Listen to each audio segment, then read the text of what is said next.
In the name of the Father, and of the Son, and of the Holy Ghost. Amen. Now let us all sing the opening hymn, Ancient and Modern, 588. And can it be?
Let's confess our sin by saying the general confession together. O Almighty and most merciful Father, we have erred and strayed from thy ways like lost sheep.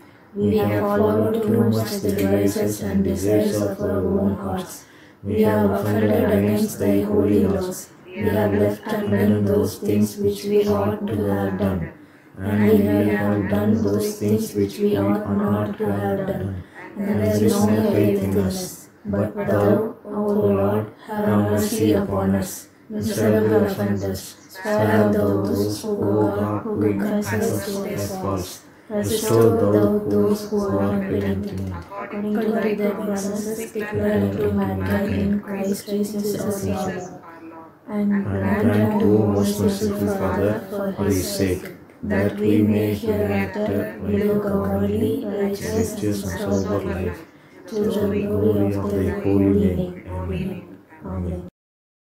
The Lord's Prayer. Our Father, who art in heaven, hallowed be thy name. Thy kingdom come, thy will be done, on earth as it is in heaven. Give us this day our daily bread, and forgive us our trespasses, as we forgive those who trespass against us. And lead us not into temptation, but deliver us from evil. For thine is the kingdom, and the power, and the glory, forever and ever. Amen. The collect proper for this Sunday, the 12th Sunday in Trinity Tide. The collect. Almighty and everlasting God, who art always more ready to hear than we to pray, and art wont to give more than either we desire or deserve. Pour down upon us the abundance of thy mercy, forgiving us those things whereof our conscience is afraid, and giving us those good things which we are not worthy to ask, but through the merits and mediation of Jesus Christ, thy Son, our Lord. Amen. Let us all say the Psalm 95 responsibly. O come, let us sing unto the Lord. Let us heartily rejoice in the strength of our salvation. Let us come before his presence with thanksgiving, and show ourselves glad in him with songs. For the Lord is a great God, and a great King above all gods. In his hand are all the corners of the earth, and the strength of the hills is his also. The sea is his, and he made it, and his hands prepared the dry land. O come, let us worship and fall down, and kneel before the Lord our Maker. For he is the Lord our God, and we are the people of his pasture, and the sheep of his hand. Today, if ye will hear his voice, harden not your hearts, as in the provocation, and as in the day of temptation in the wilderness. When your fathers tempted me, proved me, and saw my works. 40 years long was I grieved with this generation, and said, It is a people that do err in their hearts, for they have not known my ways. Unto whom I swear in my wrath, that they should not enter into my rest. Glory be to the Father, and to the Son, and to the Holy Ghost, as it was in the beginning, is now, and ever shall be, world without end. Amen. The Old Testament reading for today is taken from the book of Exodus, chapter 3, verses beginning from 1 to 15. Now Moses kept the flock of Jethro, his father-in-law, the priest of Midian, and he led the flock to the backside of the desert, and came to the mountain of God, even unto Horeb.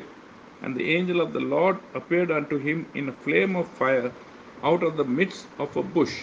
And he looked, and behold, the bush burned with fire, and the bush was not consumed. And Moses said, I will now turn aside and see this great sight, why the bush is not burnt. And when the Lord saw that he turned aside to see, God called unto him out of the midst of the bush, and said, Moses, Moses. And he said, Here am I. And he said, Draw not nigh hither.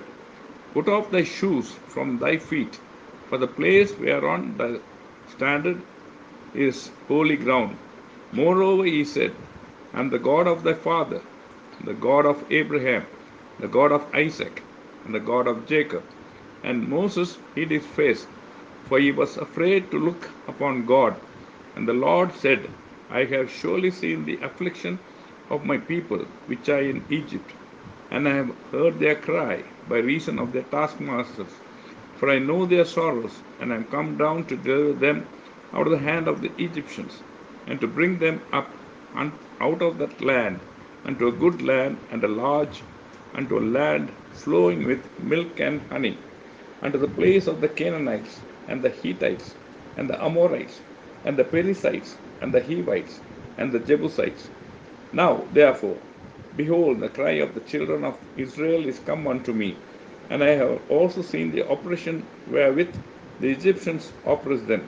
Come now, therefore, and I will send thee unto Pharaoh, that thou mayest bring forth my people, the children of Israel, out of Egypt. And Moses said unto God, Who am I, that I should go unto Pharaoh, and that I should bring forth the children of Israel out of Egypt?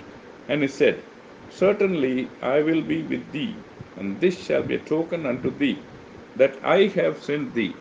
When thou hast brought forth the people out of Egypt, ye shall serve God upon this mountain.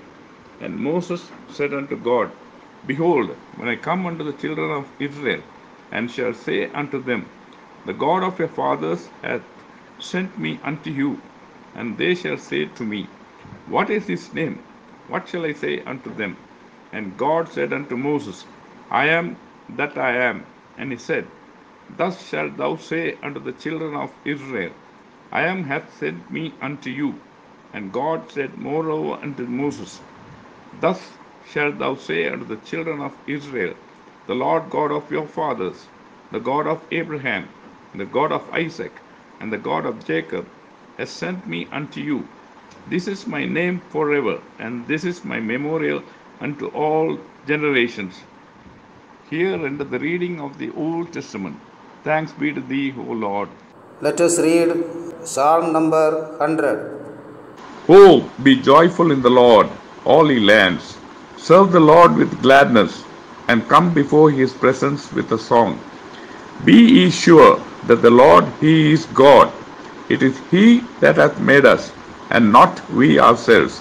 We are his people, and the sheep of his pasture. O go your way into his gates with thanksgiving, and into his courts with praise. Be thankful unto him, and speak good of his name. For the Lord is gracious, his mercy is everlasting, and his truth endureth from generation to generation. Glory be to the Father, and to the Son, and to the Holy Ghost, as it was in the beginning, is now, and ever shall be, world without end. Amen. Today's epistle reading is taken from Romans 12, verses from 9 to 21. Romans 12, 9 to 21. Let love be without dissimulation. Abhor that which is evil, cleave to that which is good. Be kindly affectioned one to another with brotherly love, in honor preferring one another. Not slothful in business, fervent in spirit, serving the Lord. Rejoicing in hope, patient in tribulation, continuing instant in prayer. Distributing to the necessity of saints, given to hospitality. Bless them which persecute you. Bless and curse not. Rejoice with them that do rejoice, and weep with them that weep. Be of the same mind one toward another. Mind not high things, but condescend to men of low estate. Be not wise in your own conceits. Recompense to no man evil for evil. Provide things honest in the sight of all men. If it be possible, as much as lieth in you, live peaceably with all men. Dearly beloved, avenge not yourselves, but rather give place unto wrath. For it is written, Vengeance is mine, I will repay, saith the Lord. Therefore, if thine enemy hunger, feed him. If he thirst, give him drink. For in so doing, thou shalt heap coals of fire on his head. Be not overcome of evil, but overcome evil with good. Here endeth the reading from the epistle. Praise be to thee, O Christ. Let us renew our faith by saying the Apostles' Creed together. I believe in God, the Father Almighty, maker of heaven and earth, and in Jesus Christ, his only Son, our Lord, who was conceived by the Holy Ghost, born of the Virgin Mary, suffered under Pontius Pilate, was crucified, dead, and buried. He descended into hell. The third day he rose again from the dead. He ascended into heaven, and sitteth on the right hand of God, the Father Almighty. From thence he shall come to judge the quick and the dead. I believe in the Holy Ghost, the Holy Catholic Church, the communion of saints, forgiveness of sins, the resurrection of the body, and the life everlasting. Amen. Dear brothers and sisters, greetings in the name of our Lord and Savior Jesus Christ. This morning we will have meditation upon Gospel according to St. Matthew chapter 16, verse from 21st to 28. If you have Bible, please turn with me into Matthew chapter 16 and look at verse 24. It says, Then Jesus said to his disciples, If anyone would come after me, he must deny himself and take up his cross and follow me. This is the key verse that we are going to meditate today. Let us try to understand the context first. In previous section of this chapter 16, we find that Jesus is trying to know that what the disciples think of him. Who do you say I am? In verse 15, Jesus said, Simon Peter answered, You are the Christ, the Son of living God. Peter's statement is called Peter's confession about Jesus. As Jesus asked question, Who do you say I am? Without delaying, Peter declared that Jesus is the Christ, the Son of living God. Jesus honored Peter's confession and confirmed his name Peter or Rock, and also gave the keys of kingdom of heavens. He gave big authority to Peter. Now, during this discourse, Jesus took opportunity to teach about his death and true discipleship. In our text, we see that Jesus is talking about his upcoming suffering and death, true discipleship, and about second coming of Jesus. He says that he would be suffered and killed by wicked people, but on third day he would be raised to life. Peter and other disciples did not understand it. Though Jesus is not talking of any new thing, it was already written in the book of Isaiah, and disciples might have been heard of it, but they did not understand it. How slow were they to understand God's word? Disciples were not different from us. We are also very slow to understand the words of God. Many things written in the Holy Bible, we read it and hear it every day, every Sunday, but fail to understand it. So now Peter took Jesus aside and rebuked him. Notice the term rebuked.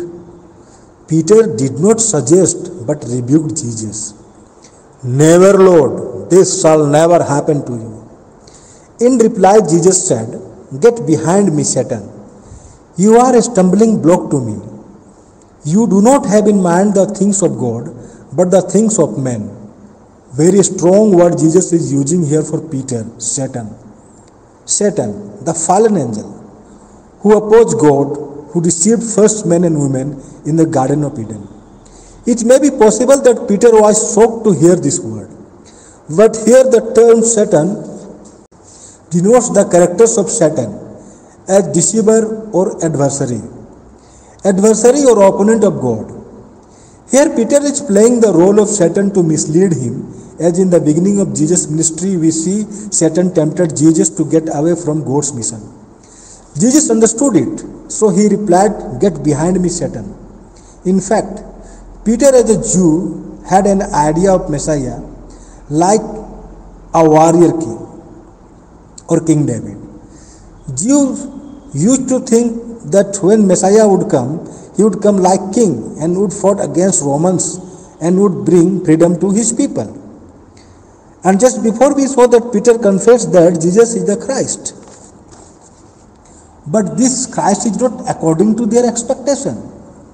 Actually, here Peter is trying to put Jesus behind him and trying to take lead over him. He is trying to imposing the man's way instead of God's way. Dear friends, in our church also, we think many people follow Jesus, but in fact, they try Jesus to follow them. Most of us depend on worldly method to solve our problems instead of God's method. It is dangerous when we keep Jesus behind and take lead as Peter is doing here. If we do like that, means we show ourselves superior than Jesus. So Jesus is correcting Peter, and said, "Get behind me, Satan," means follow me. As a man, you can't take lead, but as a son of God, let me go ahead and you follow me. And further, Jesus explained, what does it mean to follow him? He said, if anyone would come after me, he must deny himself and take up his cross and follow me. To become Jesus' followers, we have to observe two conditions. Number one, denying ourselves, and number two, taking up our cross. Number one, denying ourselves. What does it mean? It means losing the identity of ourselves. Who are you? A rich person or poor person? Are you teacher or student? Politician or scholar? Doctor or an engineer, etc.? Are you taking pride of what you are? Dear friends, following Jesus is not an easy task. You have to lose your identity, means leaving the pride of yourselves and taking the seats of humbleness. In simple words, forgetting your present existence and surrender to Jesus totally. Number two, taking up our cross. What does it mean to us? Let me ask you a question. Whenever we talk about cross, what does come into your mind? Is it jewelry which people use around their neck or hanging in the ears? Or the decorative cross which we find in the church and our homes too? Usually when we talk about cross, an image of cross comes into our mind on which Jesus was died, along with two thieves right and left. But I am not talking about cross of Jesus. I am talking about our cross. Do we think about our cross ever? Usually not. Okay, we know that cross of Jesus means salvation, peace, love of God, etc. But what is the meaning of our cross which Jesus is telling us to taking up? Most of the people would say that it is suffering which we get in our lives. In this world, all people suffer, whether he is Christian or not. We all experience the pain. Worldly suffering such as poor economic condition, sickness, family problems, and recently through which we all are suffering is coronavirus. These all suffering are common to all, so they are not our cross. Then what is our cross? Our cross is a burden given by Jesus. It is heavy. It is heavy responsibility towards other people. Dear friends, if you observe, you find that every day Jesus puts cross before us which we have to carry out. Look at your surroundings. There are plenty of needy people who are looking at you because they know you are the ambassador of Jesus Christ.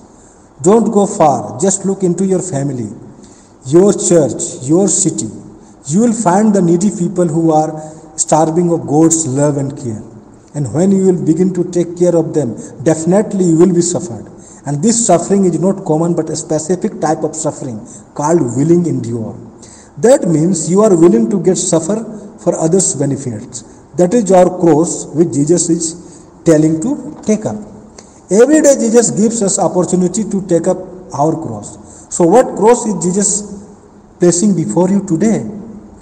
How will you take up your cross to follow Jesus? May God graciously give you eyes to see, ears to hear, and hearts filled with compassion as you take up your cross to to follow Jesus. Amen. Let us all sing the hymn Ancient and Modern 721B. Love divine, all loves excelling.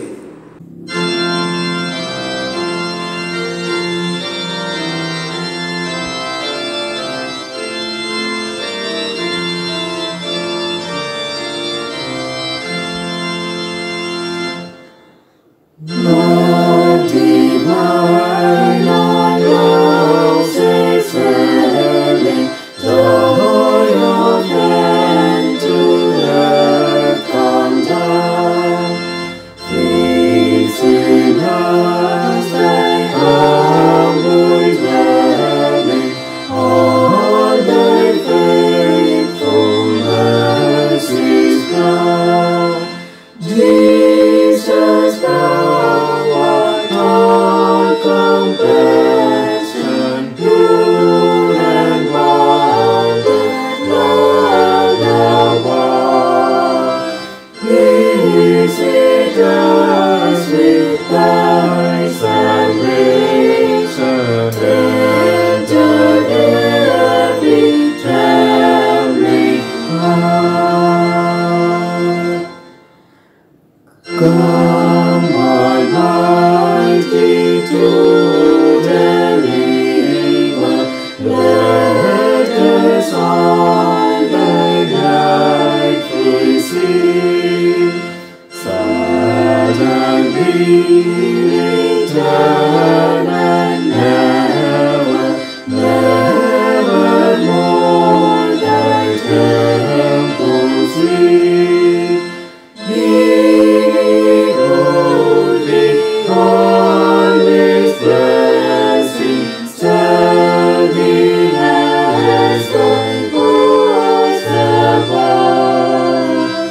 Pray and praise thee without ceasing, glory in thy perfect love.